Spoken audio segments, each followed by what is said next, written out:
Hey, before we start off, I want to friendly ask you to like, subscribe, and click on the bell! What a relief. Now let's continue with this video. In this tutorial, I want to explain how you can set up a gradient background in Tradingview on the chart. And it's very easy to do. First thing you have to do is you have to click on the right mouse button like this.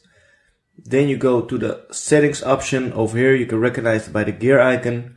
You have to click on it, and over here you can see the background over at appearance in the menu, so make sure you have this selected. Then you see the first option over here, background. You can set it to solid or to gradient, and if you set it to gradient, then you have two colors you can choose from. So for example, if you want it set up like this, from blue to black, then you have to select the first color over here. In this case it's blue, as you can see. You set the second color to black, but you can also set it to red, like this. So now it's like this.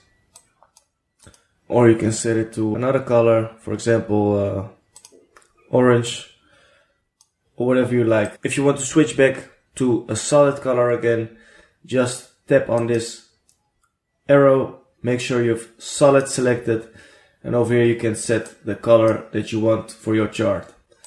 So that's basically it. I hope you found this video helpful. If that's the case, I want to friendly ask you to like, subscribe, and click on the bell! Thanks for watching, have a nice day, and I hope to see you back again in another video.